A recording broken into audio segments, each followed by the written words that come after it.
celebrating the connection with our pets. This is Animal Radio, featuring veterinarian Dr. Debbie White, groomer Joey Villani, news director Lori Brooks. And now, from the Red Barn Studios, here are your hosts, Hal Abrams and Judy Francis. Wow, a doozy of a show today, huh? Yeah, it's going to be a fantastic show. Call right now. Judy will get you in queue to talk to Dr. Debbie or to Joey Villani. In just a few minutes, we're going to talk to Dave Barry, the very funny author and writer Dave Barry, who just wrote a book. Another book. Yeah, he only has like 15 million books. Yeah. But this one about a dog. His dog. And lessons he's learned from his dog. So I'm excited about that. I got to tell you, you know what? I'm a little nervous. I've interviewed lots of big celebrities before, but this guy here, I've always admired him. Yes, he makes me nervous. Okay, so Joey, you also make me nervous at times. What do you have today? Really, do people really want to cut their dog's nails at home? So we're going to talk about that. We're going to be talking about cutting your dog or cat's nails at home. And after I explain it, maybe you don't want to do it. Okay. Let's go to line 2 for Dr. Debbie. Hi, Patsy. Hi. How are you doing today? Well, doing pretty good. Good. Pretty good. Nice day. Where are you calling from? North Carolina. North Carolina. I don't hear the southern draw in your voice there. Well, I lived here till I was 13, and then my father took a job up in Indiana, so I ended up in Naperville, Illinois, outside of Chicago. Oh, okay. Back in kind of my area. I'm from Hammond, Indiana, so not too far from those woods. I went to Purdue, so... Yay! Awesome. Yeah. A fellow Boilermaker. I'm an old Boilermaker, yeah. Sure am. What can I do for you, Patsy? Well, I have a problem and can't seem to get it solved. I have a Maltipoo, and she's 3 years old. And ever since I've had her, she's definitely an inside dog. I don't let her out. She's white, number one, and she's paper trained. She's the sweetest dog, smart as a whip. But I can't get her to eat anything like hard food. I've tried every kind of hard food. Well, she just turns her nose up and walks off. So she wants everything that she sees goes in my mouth. Well, let me ask you this. Patsy, do you end up giving it to her? Yeah. Well, okay. No, not like if I was eating ice cream or an avocado or anything like that. No chocolate. I know what not to feed her, but for like a meal, when I have my meal for dinner, she always wants to eat what I cook, and I think, Patsy, I think you're just about to get a tough love speech. I feel it. So I'm at my wit's end, and I just wanted to get another opinion. All right. So there's two different directions that we really go with a dog in this situation. And this is a problem I see a lot in toy breed dogs. And I think there are some different reasons for that, and that some of it's kind of owner driven and how we treat these cutesy little tiny adorable creatures. So a lot of times the rules change when we have a large dog versus a small dog. So if a small dog doesn't eat, a lot of time there becomes a panic. What do we do? Oh my gosh, she's got to eat. She's so small.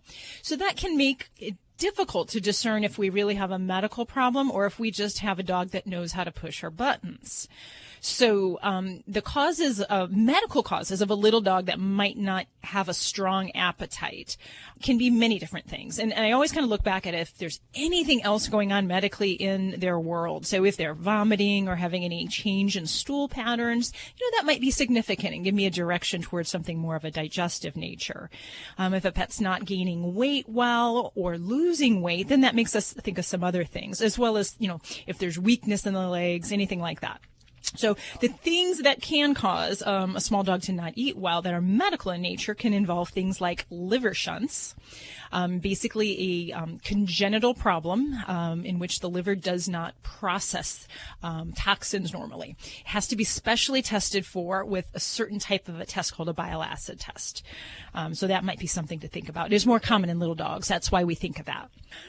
Some other medical things can involve a disease called Addison's disease, which involves the adrenal glands.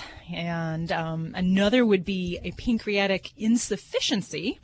And then teeth and underbites actually can cause problems with appetite.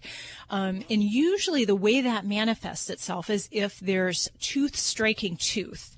So normally dogs should have a scissor bite where the teeth just kind of magically scissor between each other without striking each other. When they don't have that, that creates trauma to the tooth surface. There are dogs that if we see this kind of tooth striking, and even before they have any problems, we may preventively extract some teeth that could give us a little room for things to move around. I did this to my own Yorkie mix when he was just under, I think he was just under a year, 18 months, because he was not eating well. And we had to extract several teeth. I think it was 6 teeth we took out of him before he was even 2 years of age. They weren't bad, but they were definitely causing a crowding issue. And then once we pulled those teeth, his appetite did improve. So, that's what I was wondering. I know she's scheduled now for in 2 weeks to get her teeth cleaned. I have those done periodically, and I even asked the pharmacist. I mean, not the pharmacist, but the veterinarian. Did he think that how her teeth looked? And he said they look fine because I brush them every day with a vet. Yeah. He gave me toothpaste and stuff, and so she has really good teeth. It's just that he said he didn't think that had anything to do with it. He thinks that she just thinks that she looks at me the wrong way, that I'm going to give her, what she wants. And I've purchased but I just bought a can of the blue. And I'm sorry, Patsy, I'm going to cut you off a little bit because I'm running short on time here. So when your dog does get her teeth cleaned, I'm going to make sure that you ask your veterinarian to ensure that there's not damage to those other teeth. And we have to take x-rays to do that. So make sure that he does that. But then this is where the tough love talk comes about, these picky eaters. So if we have a dog that we've kind of created a little bit of food time drama, and we want to change that, and we've ruled out that there's not a medical problem, it really does take a unified front on everybody in the household. So that means, we put our food down, it stays for 30 minutes, gets taken away. We offer it again, maybe 2 to 3 times during the day, and then it does not come out. We don't supplement with treats. We don't talk to our dogs when they're eating, because we're actually giving them attention. So we want to give attention only when they're not eating. The worst thing we can do would be to say, here, baby, here's a little food, and start hand feeding or trying to make more drama around the meal time. So it should be kind of no drama time for mama, and just let the meal be its meal. And then, the other thing that I find really can help with appetite is exercise. So a good walk or a good, trip to the parks, doing something actually stimulates the metabolism, and it can also improve appetite. So that's a really good thing to look at as well. And then, for me, it's really not a matter of picking the right food. It's kind of really picking the situation that we're going to stick to a certain food, and as long as there's not a medical problem, knowing that she's going to eat it or not. Ironically, she'll eat the dry food like if I give it to her, feed her out of my hand. And that's where we don't want that to be a mealtime dependent on us. That just creates more unhealthy future eating patterns. So I would ask you to change that. And you know what, Patsy, we all do this, and it's not really good. I mean, I catch myself feeding my dogs sometimes table scraps or from my hand, or making a big deal about it. And I'm learning. I'm going to back off on doing that kind of stuff. Hal used to feed me by hand, and he stopped. I had to stop feeding Joey by hand, too. Well, if you didn't whine so much for the ice cream and the candy, then we wouldn't have to feed it to you. Well, this portion of Animal Radio is underwritten in part by Red Barn. Now, listen up. In just a couple of seconds, I'm going to give you a promo code to save 10% off your next purchase. Now, these guys get behind the health of your pet. They're now in the kibble business. And I'm looking at the side of the package with the ingredients. The first 5 ingredients feature real animal protein. That's how you know it's good. Now get ready to save 10% anytime you go over to their website. Just use the promo code Animal Radio. That's all one word, Animal Radio, and you'll get 10% off your purchase. Once again, head on over to redbarn.com. and put in Animal Radio, and you'll get 10% off your purchase. And thanks, Red Barn, for underwriting Animal Radio.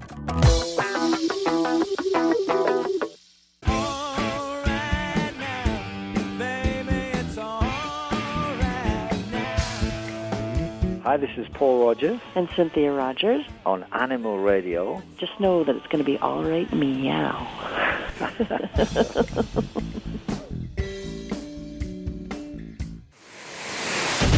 And now an Animal Radio news brief. I'm Stacey Cohen for Animal Radio. Turns out even alligators feel guilt every now and then, according to Miami TV station WFOR. Mario Aldoceto's camera was stolen by one of the reptiles while he was feeding and photographing them at the Everglades Alligator Farm in Homestead.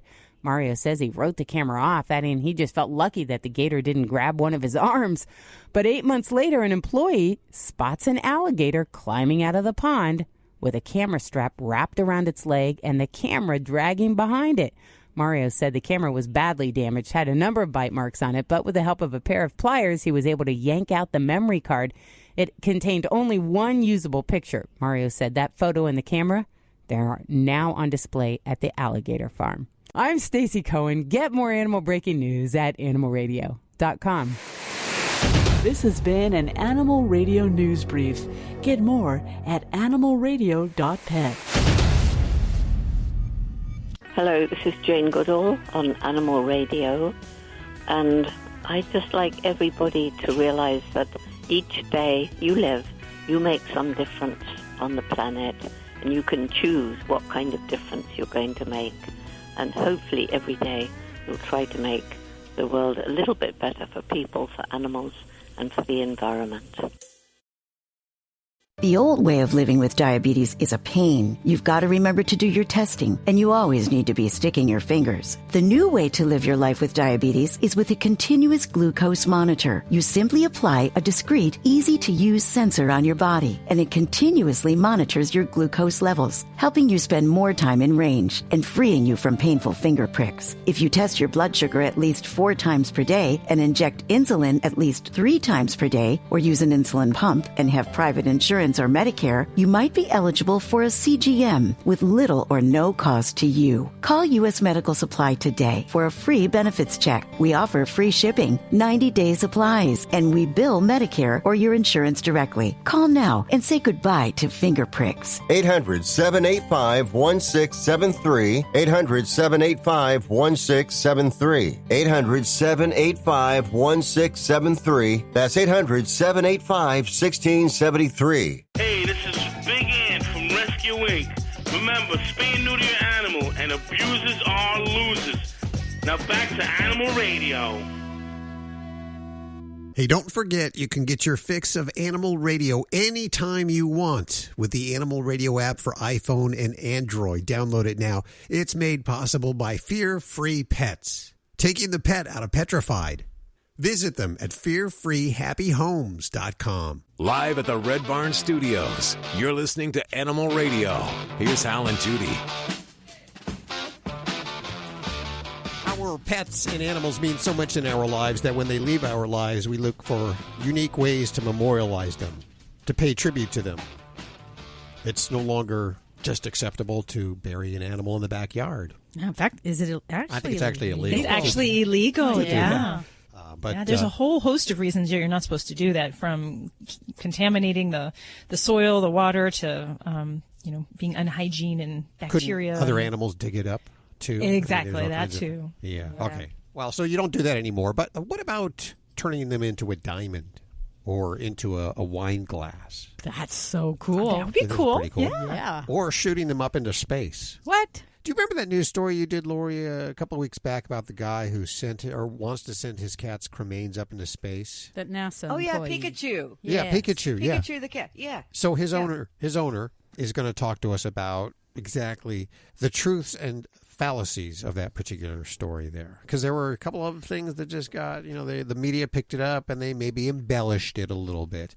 But he is he worked for NASA, right? So I mean, that was the word, but that's not from what I understand, that is not the case. We'll find out. Okay. It's coming up in just a few minutes right here on Animal Radio. He wants to send his cat's cremains up into space. I think that's a wonderful way to memorialize an animal. Awesome. And apparently the way he wants to do it is so it's a satellite and it goes around the Earth so you can track it and know when it's passing overhead. Wow. That's so cool because I know I used to stand out on my deck and watch this, not space shuttle. I want to say space shuttle, but station. That's it. Yep. Watch the space station go overhead. And that was just wonderful to know that you are watching, something that there are people inside there. Yeah. So it would be the same way with. Well, you wouldn't actually see it, but you would know when it's passing overhead. That would be some kind of tribute to your pet. Yeah, that would be. So we're going to have him on in just a few minutes. He's on the way, Steve Munt, in just a few minutes right here on Animal Radio. Also next hour, Dave Barry, author and writer Dave Barry will be joining us. But right now it's all about you. Hi, Donna. Hi, how are you? Very good. How are you doing today? I'm good. Where are you calling from? From Hernando, Mississippi. It's about 15 miles south of Memphis. I just love your southern drawl. Isn't it cute? I love it. Well, Donna, how can we help you today? I have the good doctor, Dr. Debbie White, here. Well, I have a bulldog who is a year and a half, and she has what the specialist has told me is cyclic alopecia. She has hair loss on both sides. One side is worse than the other. She's not my first bulldog, and so when she first started losing her hair, I wasn't too alarmed because I went through this with another bulldog, and it turned out to be food allergy. However, they don't seem to think that's what her problem is.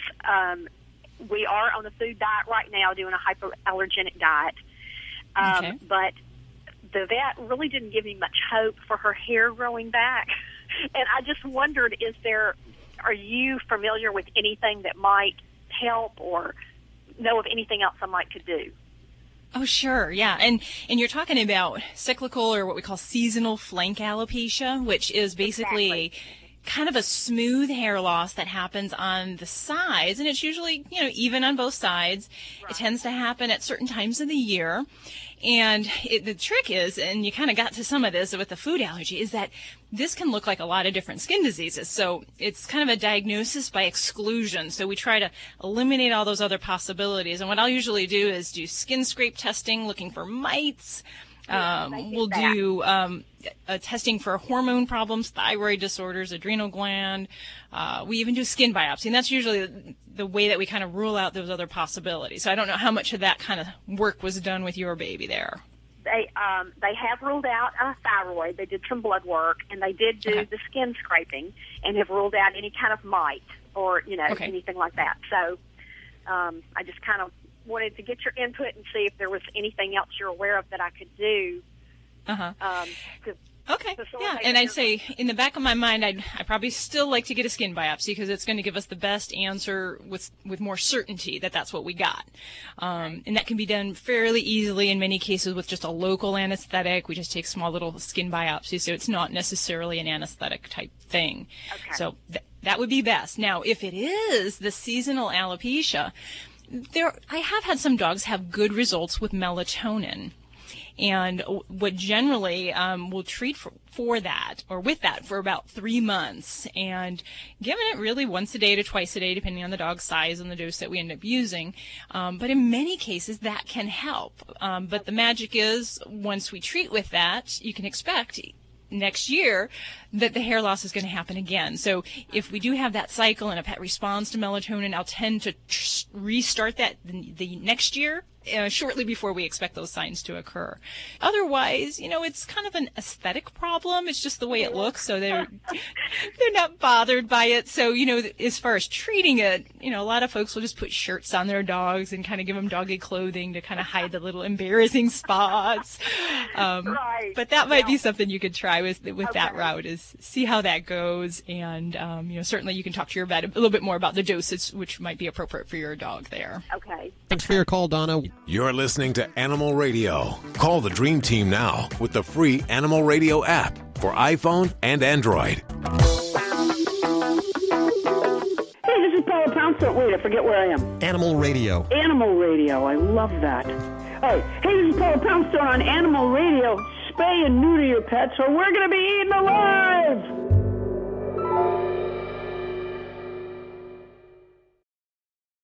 The old way of living with diabetes is a pain. You've got to remember to do your testing, and you always need to be sticking your fingers. The new way to live your life with diabetes is with a continuous glucose monitor. You simply apply a discreet, easy-to-use sensor on your body, and it continuously monitors your glucose levels, helping you spend more time in range and freeing you from painful finger pricks. If you test your blood sugar at least 4 times per day and inject insulin at least 3 times per day, or use an insulin pump and have private insurance or Medicare, you might be eligible for a CGM with little or no cost to you. Call U.S. Medical Supply today for a free benefits check. We offer free shipping, 90-day supplies, and we bill Medicare or your insurance directly. Call now and say goodbye to finger pricks. 800-785-1673. 800-785-1673. 800-785-1673. That's 800-785-1673. Hi, this is Steve Garvey on Animal Radio. Remember to spay and neuter your animals. Thank you. This is an Animal Radio News Update. I'm Lori Brooks, and I've got some really important dog health information that I think everybody should be aware of. It all began when a young dog imported from South Korea into Western Canada late last year happened to bring along a disease, the Asia 1 strain of canine distemper virus, or CDV, which until October, when that dog came into Canada, it had never been reported in North America. Scientists at Cornell University College of Veterinary Medicine identified that virus in the dog, which they suspect was part of a shipment of animals rescued from the Korean meat market. Dogs that are already immunized against distemper, though, they say, should not be at risk from the Asian strain. However, there's always that but. They say viral disease experts are really concerned because if this particular Asia 1 strain of distemper gets out into the wildlife population, then it's going to be here in North America forever because you can't get rid of it, according to the experts, once a disease hits wildlife. Canine distemper virus is also, it's very highly contagious and commonly travels between hosts through the air emitted when dogs bark or cough, and also through urine and feces. It starts with respiratory symptoms like coughing and pneumonia, and then progresses into gastrointestinal illnesses and neurological problems. And most dogs in the U.S. do receive vaccines for canine distemper virus, or CDV, to protect against the, what we already have here, the North American strains of the disease. But keeping new infectious organisms out of the U.S. turns out is very challenging because experts say there is virtually no federal oversight of imported companion animals, those that we have as pets. For you anti-vacciners, This is just another good reason to make sure that when you get a new puppy, and I don't know if it's the same for cats, but you need to get that distemper vaccine. The Trust for Public Land, I love this study. They do it every year, and they've released their latest assessment of the nation's dog parks. From this new assessment, we find out that there are now 810 off-leash dog parks, and that's just in the nation's 100 largest cities. So they've been keeping track. Since 2009, they say the number of dog parks in those bigger cities in the U.S. has increased by 42%. That's pretty incredible. Now, the city with the most dog parks, and this makes a lot of sense, is New York City because they've, such a huge city. They've got 145 dog parks alone in New York City. This list or rankings that I have for you now, it's based on the number of off-leash dog areas per 100,000 people. And based on that qualifier, the top cities for dog parks in America are Boise, Idaho, because they've got 5.7 dog parks per 100,000 residents. In Portland, Oregon, they have 5.4 for 100,000 residents. And Henderson, Nevada, 5 dog parks per 100,000 residents. That's one for every 20,000 people. That's pretty amazing. Other cities in the top 10 include, maybe you're in these cities, Norfolk, Virginia, 4th place. San Francisco and Tampa, Florida, tied for number 5 on the list. And then Las Vegas and Madison, Wisconsin, they tied for 7th. In 9th place is Oakland, California. And at number 10, right outside Washington, D.C., the city of Arlington, Virginia. I'm Lori Brooks. Get more breaking animal news anytime at animalradio.com. This has been an Animal Radio News Update. Get more at animalradio.com. Need a fix of the good stuff? Get more Animal Radio with the free Animal Radio app for iPhone and Android. Hi, everybody. This is Deborah Wilson from Mad TV, and you're listening to Animal Radio. And as my friends would say,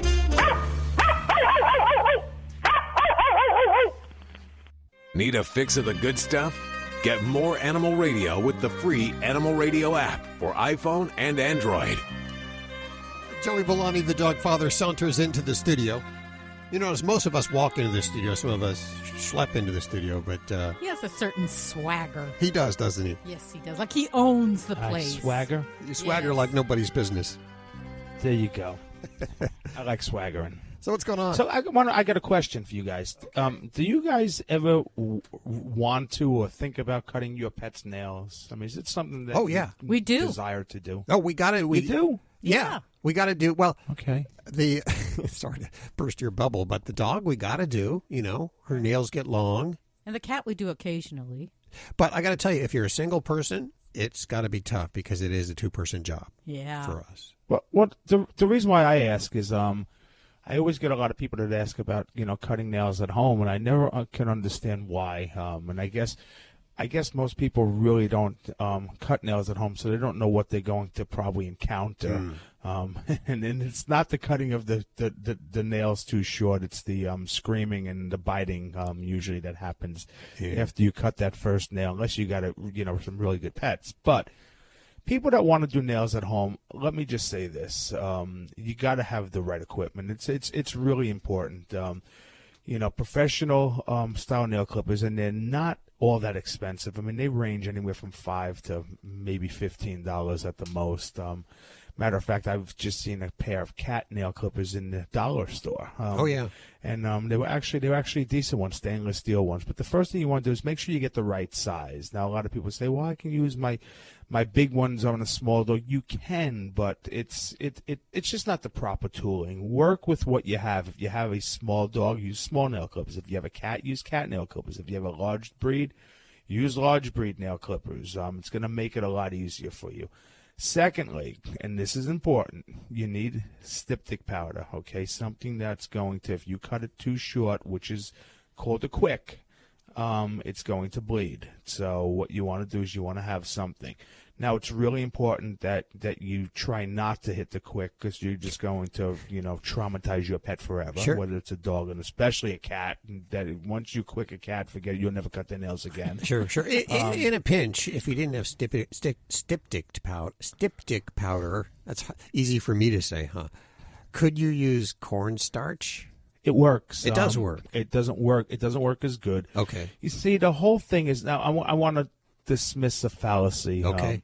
They're not going to bleed to death. It's not going to happen. Okay. But they're going to bleed, and it's going to be messy, but it's a clean cut. So it's like, when you shave and you cut yourself with a razor blade, well, it's so clean that it's going to bleed for a while, just like, if you cut your face or if you're a woman, you cut your legs, shaving is the same thing. So the cornstarch is going to coagulate it, but it may take a little. If you have the styptic powder or even a bar of soap, if you got a bar of soap, it's going to burn a little bit. If you need to stop it right away, you just run that on the bottom. More or less, it's going to seal the area, and hopefully the blood will coagulate at that point, and it doesn't bleed anymore. Anyway, that all being said, you need to have that handy. Now, on a pink nail or a clear nail, you can actually see the vein. If you look, you'll see it's a pink inlay, which is usually like a funnel type looking thing in there, and you want to get as close to that as possible without hitting it. Now, why do I want to get so close? Because you want it to recede. So if I get real close, it's going to retract back into the bed of the nail, and you'll be able to cut it shorter a little bit each time. And over time, you can get it down to where they need to be. Black nails are a little bit harder. Yep. And what I tell people is start out short. Start out by when I say short, by taking off a little bit. And you're going to look at it. And the nail is going to be, once you cut it, it's going to have a white center. And when you see a little piece of black peeking through the center, that means you're right at the quick, and you can back off. Now, one thing that they have is really cool, and I've actually worked with them to see if they work, and they do, is they have a nail clipper, and it's not that expensive. It's like $15, $20 at the most. Has a quick finder in it. Okay, so what it does, it has 3 lights. It has a red, a yellow, and a green. Okay, and what you want to do is you want to get it between the you want to get the yellow light to turn on and cut, and that means you're as close as possible. And they work. They work really good. It was actually a lot of fun. I'm messing with them because I'm like, this doesn't work, and it worked every time. You tried one of those, didn't you, Hal? I don't remember it working. It didn't work for you.Maybe you had I err on the conservative side. Well, fortunately, our animals have clear nails, so we can see. No, that's not true. Your dog has black nails. One black nail. A couple of black nails. But the last thing that I want to throw in there is this. You know what? Don't ruin your pet's experience. If you're not comfortable doing this, I would say don't do it, because your uncertainty is going to make them uncertain, and they're going to dread this every time, and it needs to be done. Or just go to your professional. It's not that expensive. How much do you charge? $20. $20. As you go to between 10 and 20. Most groomers, veterinarians, that's all. I mean, I don't know about the veterinarians because they may charge you a house call visit. How much do you charge for a nail clipping over there? I want to say it's like $14. $14, really? Yeah. Oh, wow. See, that's good. That is good. It's cheap. It keeps your pets in foot in good health, and it's necessary. So, okay. Need a fix of the good stuff? Get more Animal Radio with the free Animal Radio app for iPhone and Android. Holy education! Hi, this is Burt Ward, Robin from the TV series Batman. You've got to keep listening to Animal Radio. Wowie zowie. They've got the best information. It's so entertaining. To the Batmobile, citizens! Start your dog's daily dental routine with Red Barn's new dental treats, Chewables. Thoughtfully designed with ridges and grooves to help control plaque and tartar buildup in between your dog's dental vet visits.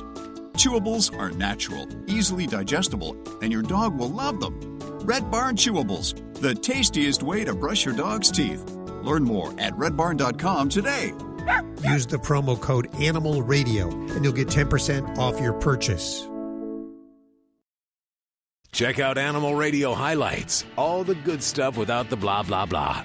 Browse on over to animalradio.pet.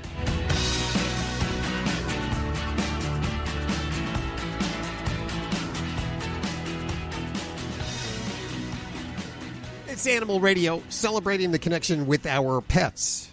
And we talked about a couple of weeks ago. In fact, I believe Lori had a news story about this gentleman, Steve Munt. He owns cats. He had a cat that unfortunately expired, and he has the remains of that cat and wants to send that cat up into space. And at the time, the report we had said that he worked at NASA, which we understand is actually not the case. Steve joins us right now. Hi, Steve. How are you? I'm doing great. How are you? Very good. So you actually worked on software for the Hubble Space Telescope, and you did not work at NASA. Am I to understand that?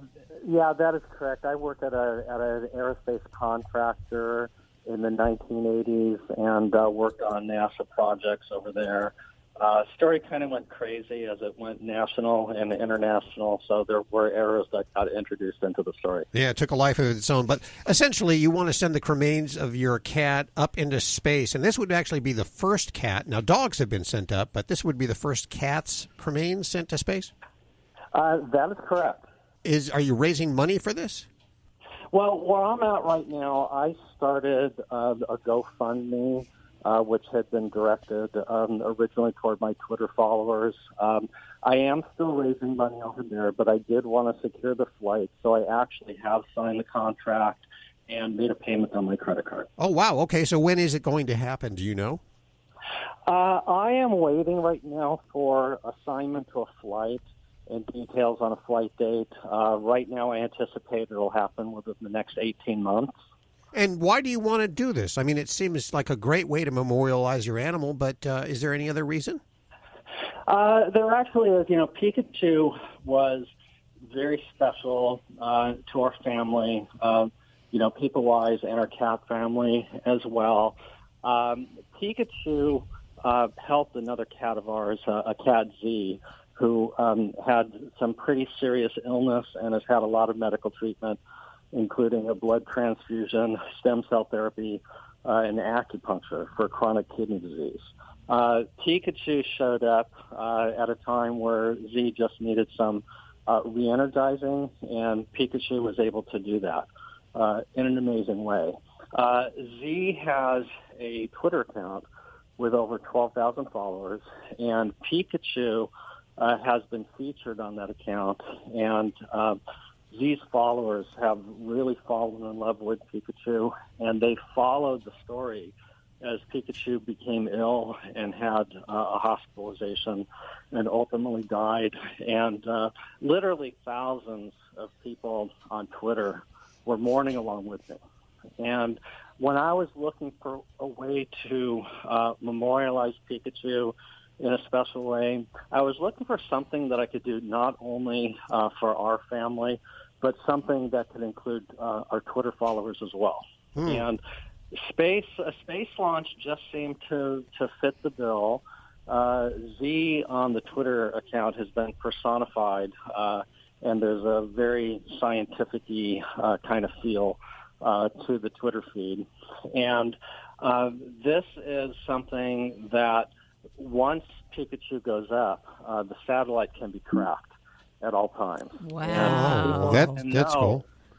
People can know where the satellite is, and so this is something that the Twitter followers can basically know when Pikachu is flying overhead. Okay, that's cool. So awesome. Go ahead, give out your Twitter address.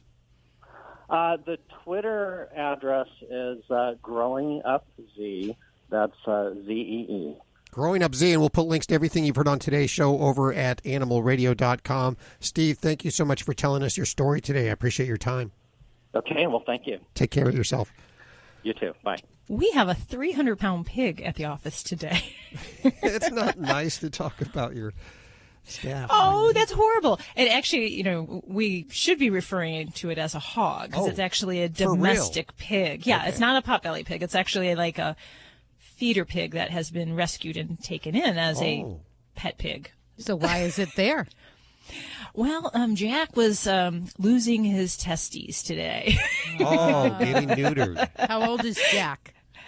I'm not sure how old Jack is, just because of the rescue situation, but he was a sweetie. He was actually got out of his vehicle and walked into our clinic. Does Jack live with any other pigs? Why is he getting neutered? Well, that's the whole thing. He was taken in as a rescue, so the hope is that we can get him into a housing situation that could be appropriate, because obviously a 300-pound pig is not the norm for most people. When they reach maturity, do they get... I don't think my question was answered. Wait, what was your question? Did I dodge it? Why would you neuter him? Oh, okay, yeah. Yeah, male pigs can be very aggressive if they're not neutered. That was my question. So he has been a gentleman with us, but we actually did have a shoe injury. One of our receptionists was taking video for Instagram and Facebook, and she got stepped on, and her shoe just tore. So yeah, lesson learned that they're very big and strong.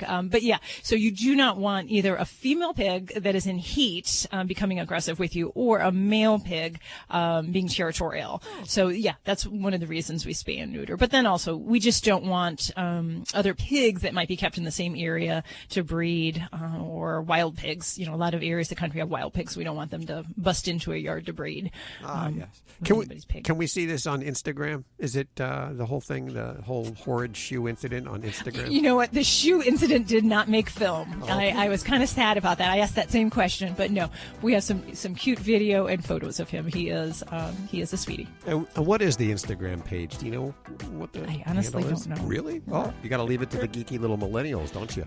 I do. Yeah. I know Facebook, but that's about all. Well, Judy says she'll find out after the show and put a link over at the website if anybody's interested in that. Okay.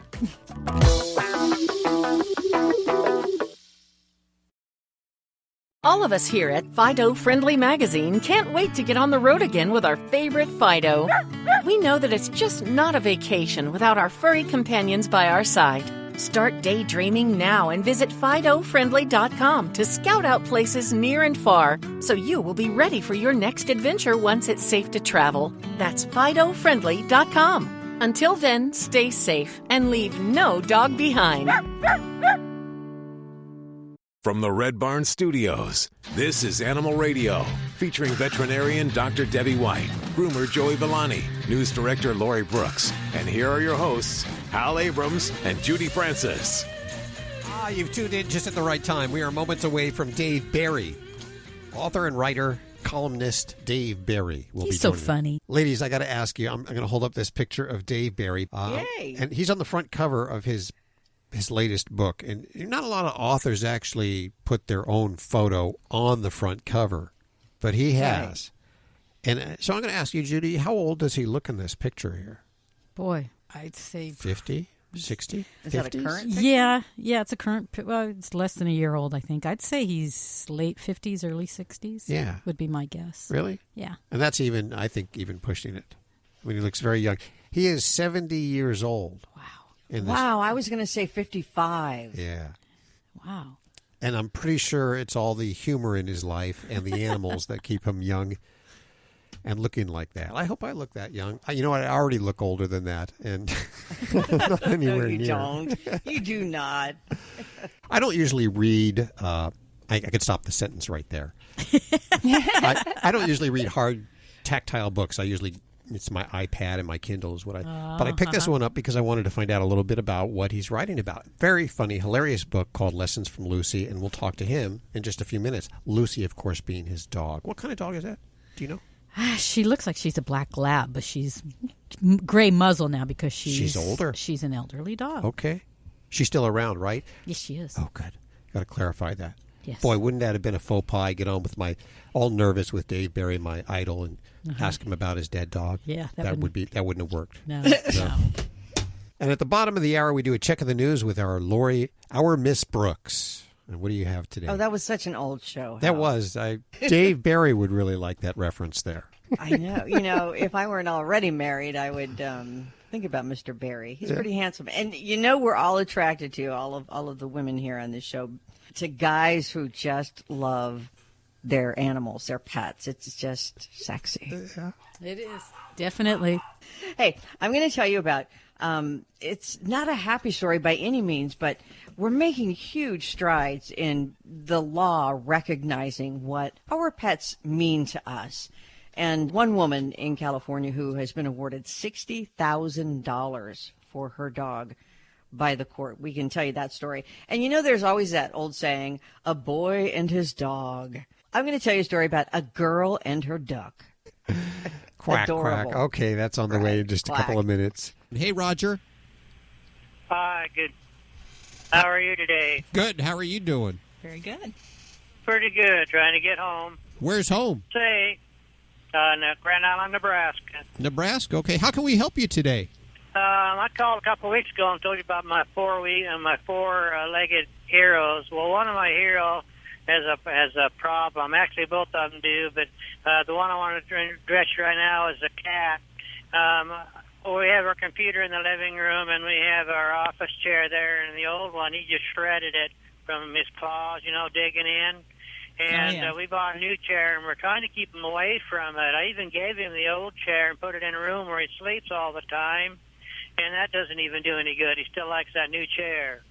There's something we could do different. Well, you gave him a brand new chair. He's thanking you.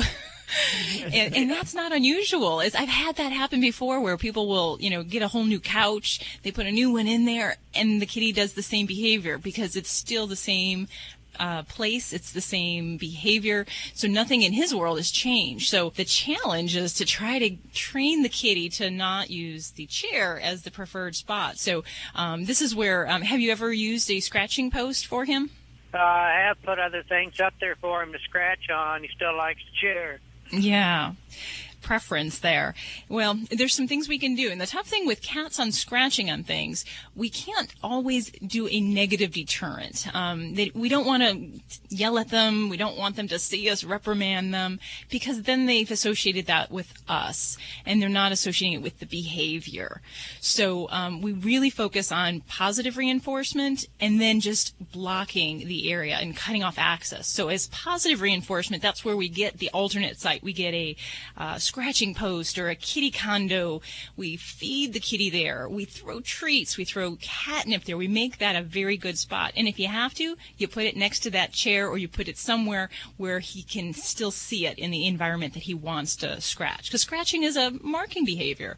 It's a way that kitties in a social environment spread their scent and basically say, all is good, this is my house. They don't realize they're being destructive in the world. So we want to give him that outlet. We want to train him to that positively, make it a good thing. And then at the same time, then we can try some tips to try to keep him away from that office chair that you don't want him to use. And everybody has their different preferences. I've had some clients that have great success with the double-sided tape. Sticky paws, which is a particular type of that. You put on the area, and it just kind of feels uncomfortable for the kitty. It doesn't really hurt them, but that can be very useful. As far as you can always cover the chair with something so it feels different to the touch, because cats love the feel when they're scratching, and that's really what attracts them to that area. So if you cover the chair, at least the part he can access, with aluminum foil or even just a plastic wrap, it's going to feel different to him, and he may not have that same draw to want to scratch on that. And you can use like the spray bottle method. I have some clients that swear that's the best thing, but the cat cannot see you direct the spray bottle or the squirt bottle at the kitty, or the game is off, and now that they're just afraid of you and they think you're going to chase them. Yeah. So those are some good things, and you can look into some other. Would you get?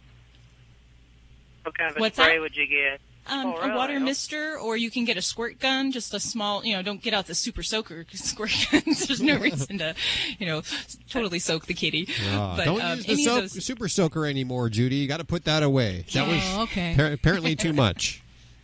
Yeah, the fire hose is too much. Yes. Yeah, definitely.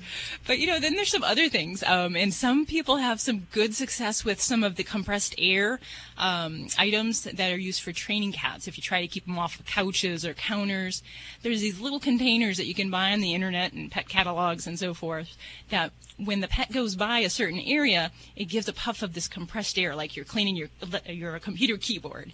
And they don't like the sound of it. It doesn't hurt them. But you can set that up strategically in the area you don't want the kitty to go, right by that chair. And that can be another training tool that doesn't hurt, and the kitty associates the area with something they're supposed to avoid. So that might be another thing I'd try for you. Get yourself a scratching post and teach them the right place to go. You know what we did is we took our cats and we actually held their claws up to the scratching post and rubbed it on the scratching post so they get their scent on it. And they just went from our couch right to the scratching post. And it was really, I don't know, were we lucky? I don't know, because you hear about this problem, we know that you cannot declaw. This will cause all kinds of other problems, and I don't want to go that way with this. But another trick I found is to put their bed by the scratching post, because the first thing a cat does when he wakes up is wants to scratch. Wants to do a little stretch. And you know what? They need to scratch and stretch. This is a part of their lifestyle. The other thing, of course, if you can afford it, cement furniture works very well. Hey, there you go. But I don't have no problem with him getting up and scratching, because even I'm gone, he sleeps on my side of the bed. Sleeps on my pillow. He's replacing you. That's what he's doing. He loves it when I get home and takes a nap. He curls up right beside me, close to get to me, and he'll take a nap with me. So, I appreciate it. Well, my pleasure, and good luck with that, and give him a hug and a nice little scratch behind those ears for us. This is Dr. Debbie with Animal Radio. Give us a call. Call the Dream Team now. Download the Animal Radio app for iPhone and Android. And now an Animal Radio news brief. I'm Stacy Cohen for Animal Radio. Colorado man in a heap of trouble for drunk driving, but he was drunk while he was riding his horse. The University of Colorado police say 45-year-old Patrick Schumacher was taken into custody in Boulder right after police officers found him on top of a horse, visibly intoxicated. Schumacher was apparently riding his steed 600 miles to his brother's wedding in Utah. Wonder when is it, like next year or what? He told authorities he had decided to travel by horse after he lost his driver's license. Wonder how that happened. A search of his saddlebag turned up several beer cans and a small pistol. After spending the night in jail, he was released from custody, reunited with his horse, so he could continue on his trek. I'm Stacey Cohen. Get more animal breaking news at animalradio.com. This has been an Animal Radio News Brief. Get more at animalradio.pet.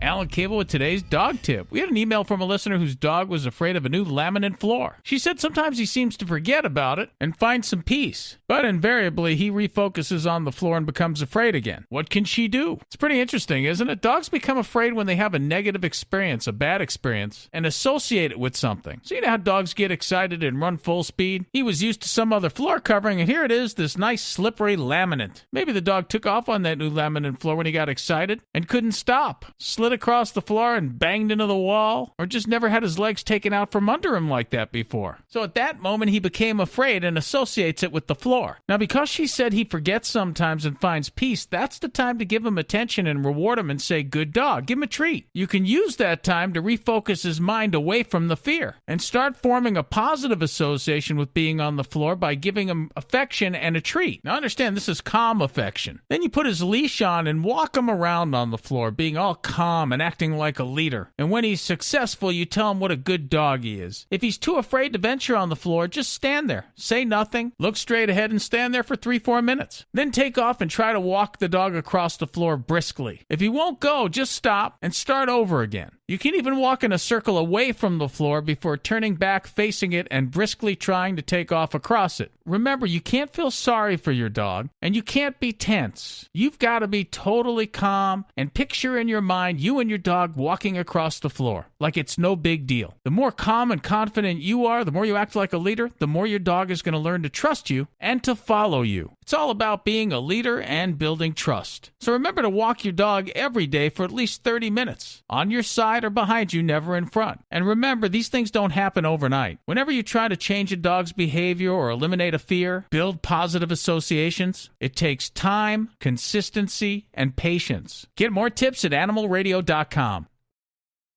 Okay, yeah, so puppy pads are convenient, but sometimes they're really gross. That's why Ladybug, the Animal Radio Studio stunt dog, uses the Brilliant Pad self-cleaning puppy pad. It seals away the waste and replaces the dirty pad for us. Brilliant Pad keeps the Animal Radio Studios smelling fresh. In fact, all we have to do is replace the roll once every few weeks. And let me tell you, that's pretty fast and easy to do. I love it, and Ladybug gives it 5 paws up. You can learn more about this amazing machine over at brilliantpad.com. This hour, Dave Barry, author, writer, comedian, Dave Barry will be joining us. Woohoo. And as I mentioned earlier, I'm a little bit nervous about this. You're nervous? Well, you know, he's not only a great writer, but he's been in a couple of movies. He had a sitcom that ran for 2 seasons called Dave's World. That was about being him. Being Dave. Yeah. And so, yeah, I'm a little nervous about this. Smokey Robinson, he also made me nervous, but turned out to be not much of an animal lover. I hate that I missed that one. Let's see. Yeah, and we know he's already an animal lover, so I mean that should be like the in that makes you feel instantly more like at home with him. I have a connection. His book is about his dog. There you go. Okay, I feel a kin already. Okay. I'm sure he'll be gentle with me. So he'll be on the show in just a few minutes here. Also, your calls. In fact, we're going to go to the phones right now for Dr. Debbie from the free Animal Radio app for iPhone, Android, and BlackBerry. Are we going to line 7? Yes. Okay. And we have Bill there. Hey, Bill, how are you doing? Hey, pretty good. Got a question for you. I have a 12-pound little, like a Morkie mix dog, and about last Sunday, not this Sunday just passed, but yesterday, but the week before that, I noticed it started throwing up white foamy substance with a little bit of yellow in there, and it looks like, for instance, like a bubble bath. You make a bubble bath and bubbles and stuff, or soap, just a bunch of foamy material, and there's no food in there at all, just that bubbles, white, and there was a little bit of yellow. And the dog hasn't changed. It's still eating good, and it's got plenty of energy. The only thing, about 4 times on different days, I noticed that I see some of that white foamy stuff. I caught it. So I'm not sure if it needs to go to the vet for sure, or it's got some kind of just a stomach issue. Maybe you can help me out on that a little bit. Mm-hmm. And I'm sorry, I was having a little trouble hearing. How long has the vomiting been going on? It's more than one day, right? Yeah, it's about a week. 4 times I've noticed since last Sunday, not this Sunday, but yesterday, but the week before that. I started doing it like every 2 days or whatever. I'd noticed that. But just a foamy substance, and then no food coming out of there, just yellowish a little bit, but mainly white, and with a little tint of yellow. And nothing's changed. I think, I'm not 100% sure, but the dog may have eaten some bird food. Those bird food that you can buy that's all glued together. It's it looks like a bell. It's for birds, and they pick on it and they eat it. I found some of that in the house, the tail off the line, and they drug it into the house, and they may have eaten that, but I'm not 100% sure if he did or not. You know what I mean? Okay. And is the doggy eaten regularly now, or do you have a good appetite? Yes. Everything's the same. It's got plenty of energy. You can't tell the difference. Nothing else has changed that I noticed. It's eating good, and they're running around and playing and all that stuff. And just the foam issue. I was going to go to the vet this afternoon, but it's like, might as well talk to you guys and see if that's a common issue sometimes, or what do you guys think? Well, I definitely think anytime we have vomiting that's occurring over a more lengthy period of time. Now, if you were just to say this vomiting happened once, one day, maybe the next, and it was over, I might be more apt to dismiss it if everything else was going well and we're eating, we're running around, and the poops are normal. But, over a week's period of time, if we still have kind of chronic intermittent vomiting, I think we need to take a look at it. And there certainly are possibilities from anything from parasites to foreign bodies to, infections, you name it. And it does, have me a little concerned about some of those, those bird seed things that are kind of glued together and all of that, because, that can act like a mass effect. Just like, even like a nub of a rawhide bone, or even like an edible bone, they can still cause digestive upset. So, I think it's a good idea to see the veterinarian. Yeah, I'll definitely go see the vet this afternoon. But have you ever seen that, just the white, foamy, bubbly stuff before like that, in your experience? Yeah, the white foam, definitely that can be just a kind of a combination of saliva, mucus, and then the yellow tends to kind of fall more in line with gastric acids, bile, that kind of thing. So if we've got a combination of those things, it doesn't necessarily narrow it down. For me, what does really become important is you've done a great job of describing that, and that is important as we think of things that could be or could not be. So if I hear yellow, then I think, that's really coming from the digestive tract, because there are dogs that will cough or gag up foam, and that's actually can come from their respiratory tract. So it is important to really describe that, and also to describe whether or not the pet is actively heaving and dry heaving before they bring up the stuff, or if they just kind of go bleh and comes right out of their mouth. So, Okay, sounds good. Thanks for your help. I appreciate it. Okay. Take care of yourself. By the way, if you happen to have a Yorkshire Terrier, a Shih Tzu, a Pug, or a Mini Schnauzer, check out Dr. Debbie's books. They're Kindle books. Speaking of Kindle reads, how did you pick those particular breeds and why? Well, the Yorkshire Terrier jumped out because Boss, we DNA tested him, and he's half Yorkshire Terrier. So that was really the kind of the whole draw that I had to the project. And then the other breeds are just so common, popular. I see all dogs, but I'd have to say those are some of the great representations of what I see in practice. If you want to find out more, head on over to our website at animalradio.pet. We have links over there. Or just head to Amazon and put Dr. Debbie White in. Yorkshire Terriers, Shih Tzus, Pugs, Mini Schnauzers, How to Be Your Dog's Best Friend. They are 4 different books. Someone asked me about that the other day. They thought it was one book, but it is 4 different books. You're listening to Animal Radio. Call the Dream Team now with the free Animal Radio app for iPhone and Android. Hi, this is Dr. Paul on Incredible Radio. Is that what it is? Animal Radio. Okay, I'm sorry. Hello, this is Dr. Paul, on Animal Radio. Take care of the pets and make sure that in these hot days that they get in lots of water, and don't tie them outside in the sun because then they get a heat stroke. So the pets are all part of your life, and make them welcome in your life. And once you do that, they will reward you with a lot of love.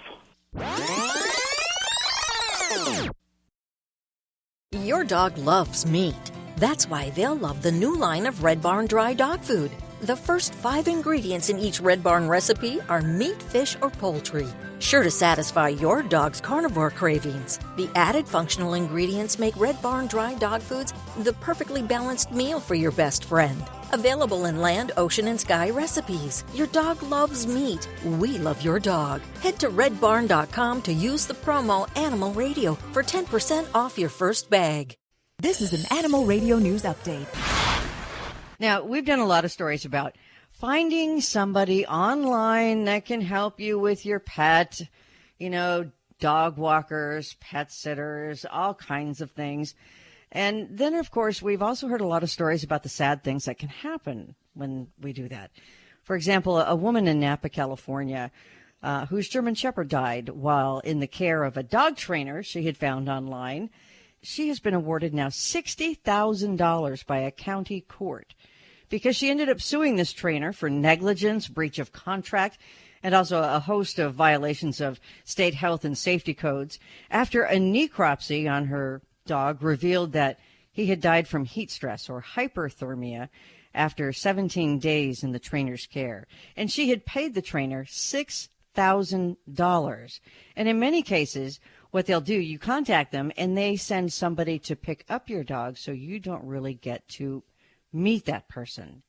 You go by supposed reviews or whatever. But police officers had been investigating, and they found inhumane and cruel conditions at the home where they believe the dog had likely been held. God, I would never hand my dog over to somebody. I had friends who did this in, probably the early 90s. And, just somebody comes to pick up the dog, and the dog goes off like to camp. They had tons of money. It was no big deal for them. But I think that was a different time and era. And the pet industry, like we talk about so often here, the pet industry of every aspect of it is just exploding right now. There are so many pets. The millennials are just, snapping up pets left and right. And they're a different kind of pet owner.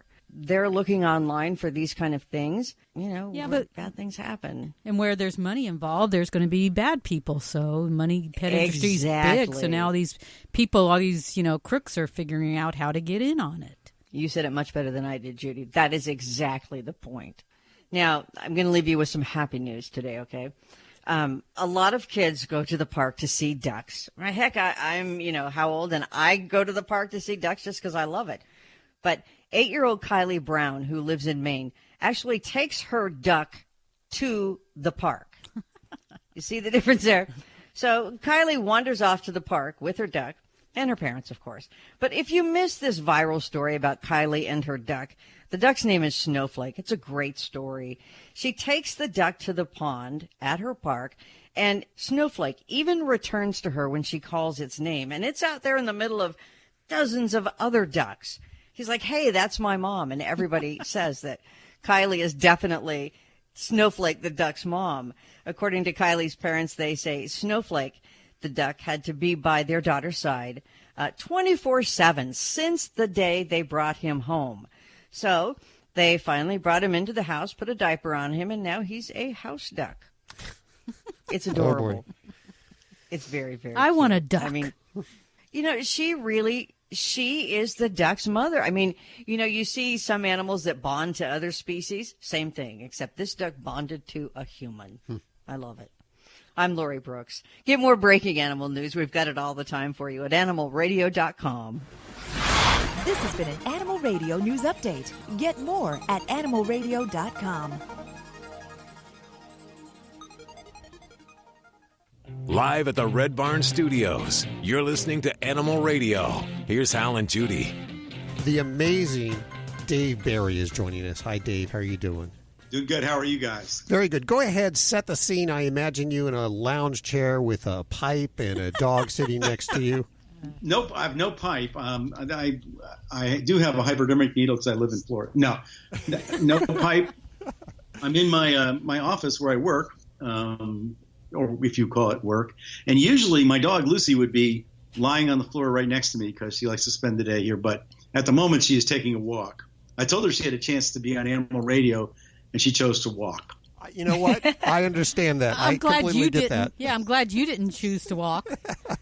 So I'm looking at your new book, and I'll talk about your book in just a couple of seconds. But the picture on the cover really doesn't say 70 years old to me. You talking about me or Lucy? I'm talking about you. You do not look 70 years old. In fact, well, thank you very much. I am 70. Actually, I'm 71 now. When that picture was taken, I was 70, and turning 70 was kind of the impetus for the book. But yeah, I am old. I'm an old guy now, and Lucy's an old dog. That was the idea. Well, I figure your youthful look must be all the humor in your life, right? Yeah, I think going several decades without doing any productive work is good for a person. And I recommend it to everyone, especially the federal government. But anyway, is Lucy your only pet? Yeah. Well, unless do you count fish as? I mean, sure. I kind of don't. Well, okay. We have a number of fish that I don't really know much about because my wife spends her life trying to keep them alive. But I only count Lucy, and Lucy is my main pet, and I've tried to always have a dog because dogs are wonderful pets, as everybody knows. What do you think of cats? I don't know. I'm a little reluctant to comment on a show that probably has a lot of cat fans. My only thing about cats is I take Lucy sometimes to a dog park, and at the dog park, the dogs are all running around playing with each other. And their owners are naturally kind of gathered together. Even if you don't know the owners of the other dogs, if your dog is playing with somebody else's dog, you end up talking with that person, and it's a very social and happy occasion. I'm trying to imagine a cat park, and I picture it to be a field of people standing kind of each 20 to 30 feet apart from everybody else, looking off in the distance, going, "Where the hell is my cat?" See, that's why cat people turn to videos. That's why there's so many cat videos, because that's the only way really to share your animal and to socialize. You can prove you have a cat because Yeah. you got a picture of it. I have had cats in my life, and I can't say I hated them, but I never felt they liked me all that much. And I had this one cat experience. My sister loved all animals, and she had a cat. And she asked me to drive the cat for her, from somewhere in New York to somewhere else in New York. I can't remember where. But I was a fairly young, probably like 18, 17 years old. And I had this cat I thought, safely secured in a crate in the back of the car, back seat.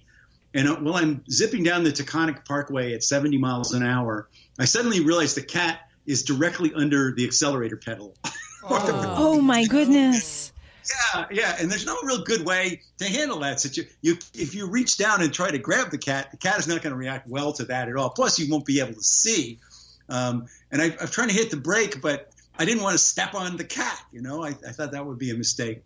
So I guess I can say that I never really had a chance to develop a good, meaningful, long-term relationship with a cat.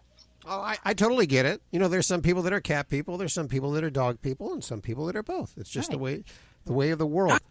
I guess if you were both, you would have to have dogs and cats that got along pretty well, though, right? Yeah. Otherwise it'd be a nightmare. Yeah, it is a nightmare. I can testify to that. So, your book, and it's called Lessons from Lucy. It has 7 or 8 lessons in it, and I don't think of Dave Barry is a self-help author, really. No. This is decidedly a departure. Usually when people read my books, they don't feel helped. They often come away from my books saying, that didn't help me at all. Or I actually feel stupider now having read that book. Thanks a lot. But and I don't mean this to be a self-help book in the kind of classic, here's some stuff you don't know that I know that will make you a happier, better. It's actually nothing you don't know, not a single thing in the book that pretty much every sane adult wouldn't know. It's basically things that my dog Lucy does, and most dogs I think do, that make her happy, even though she's getting old, like I'm getting old. Somehow she stays happy and joyful and positive and kind of always in the moment. Just by doing things that I could do all of those things, and yet, like many people, especially people as they get on in years, you sort of stop doing a lot of things that make you happy. And that really was the premise of it. And I tried to be funny along the way, but that is what I'm trying to get to, is things that Lucy, my dog, does that make her happy, that I can do that make me happy, except for drinking from the toilet. Yeah. Well, don't knock it till you tried it, Dave. Well, okay, I'm not saying I haven't tried it. I'm just saying don't do it. Okay. Well, a few of the lessons, it's like you say, most of the lessons are obvious, but sometimes we need someone to bring them to our attention and to put them into perspective. And one of them was let go of your anger. Let go of your anger. I hope you don't mind that I'm doing a little spoiler on your book here. I'm just, I don't want to give it all away and everything like that. But you talk a little bit about road rage and how you effectively deal with road rage. I live in Miami. I moved here in 1986 from the United States. And it is a different world here. To drive here, when I first got here, I thought, nobody in Miami understands the traffic laws. I now know that everybody in Miami is driving according to the traffic laws of his or her individual country of origin.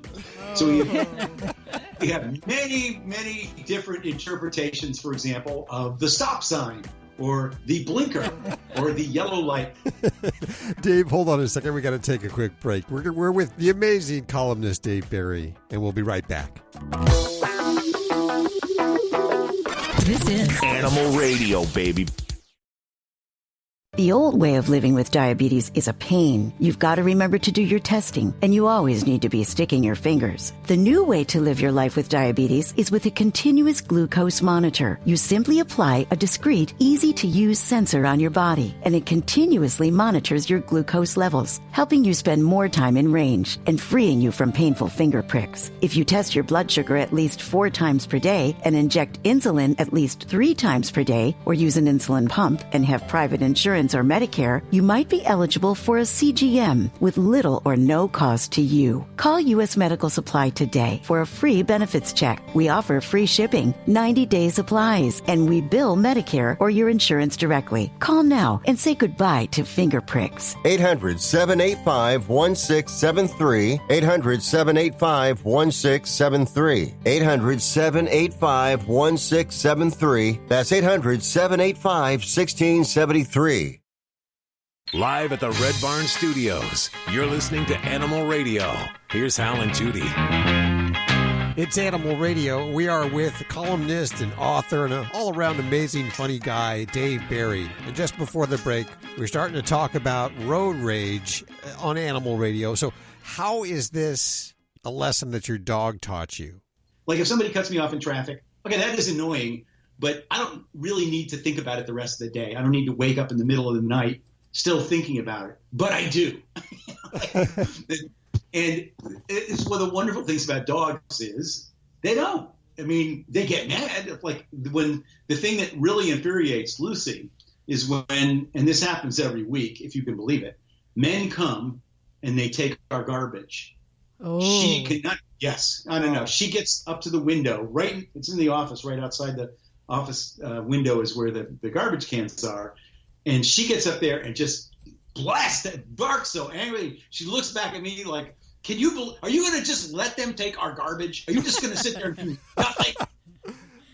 But then literally the second they go around the corner with our garbage, she's like back on the floor, relax. She's done her job. She's not going to think about that again until it happens again. She is over for her. And I so envy that ability that she has to just let go of anger. Because it doesn't do you any good. I mean, almost all of the stuff you get angry about, at least that I get angry about, is trivial and unimportant in the long run. It's just we have trouble seeing the long run when we, at least I do. And Lucy doesn't. She just lets it go. So that's one of the things I have tried to emulate her in. I agree. I think we could all become more dog-like, and we'd probably all get along better. Much better. The book is called Lessons from Lucy, The Simple Joys of an Old Happy Dog. It's by Dave Barry, our guest right now. If you'd like a copy of it, I have 8 copies to give away. Otherwise, head on over to Amazon or your favorite bookstore, if it still exists, and ask for Lessons from Lucy by Dave Barry, his latest. Dave, thanks so much for visiting with us today. It's been a pleasure. Thank you for having me on. Let's go to Sherry. Hi, Sherry. Hello. How are you today? Very good. Thanks for calling. What's going on? Good. Well, my granddaughter had a Dumbo rat whose name was Coco, and she lived practically 2 years to the day. Wow. And, yeah, and I know they only live about 2 years. And that's probably their max. But anyway, she was very, very devastated, and we're going to get her something else soon. But wanted to know what Dr. Debbie thought was the best pet for somebody that's 11. That's kind of furry and fuzzy and cuddly. Mm-hmm. Okay. Well, for me, I'd have to say both young children and, kind of the teen, little bit older kids. My favorite little fuzzy thing is really a guinea pig. Okay. And for a couple reasons. They do have a little bit longer lifespan.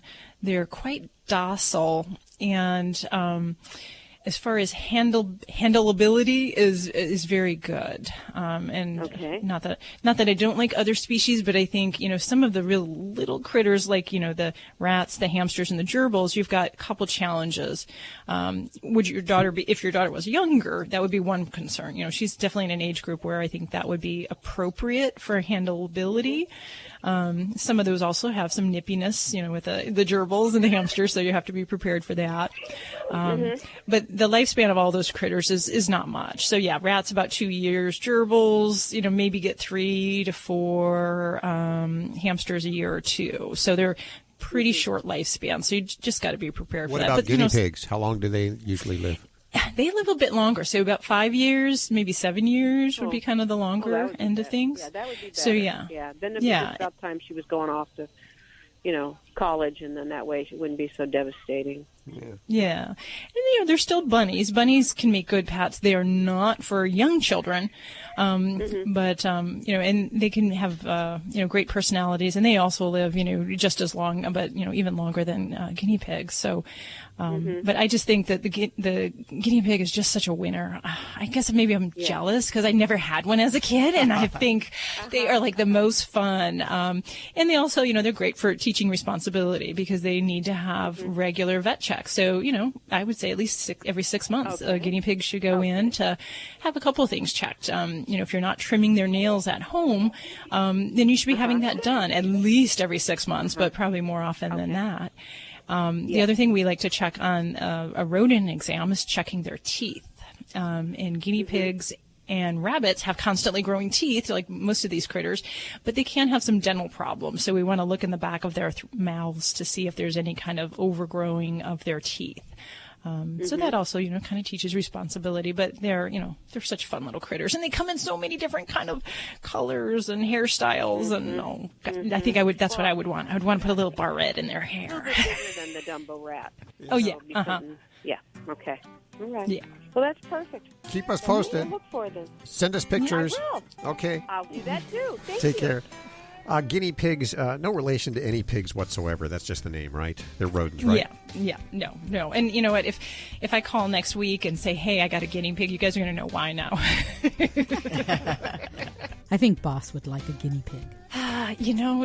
They sometimes, my dogs, when they come to the clinic, they get really kind of amazed with the critters that are here. So the chickens and the rabbits, the wildlife, all the things that we have. And they just think, I think they think, what the heck are they doing here in this little closed space? I don't understand. They're out usually running around and flying out there. So you can see the perplexed look on their face. Well, I believe that's all the fun we are allowed to have legally by law for this week. But we'll come back and we'll do it again next week. If you need your fix during the week, visit us over at animalradio.pet or download the Animal Radio app for iPhone, Android, and BlackBerry. Have a great week. Bye-bye. Bye. Wink, wink.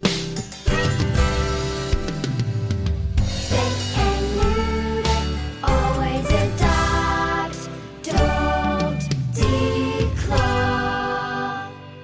This is Animal Radio Network.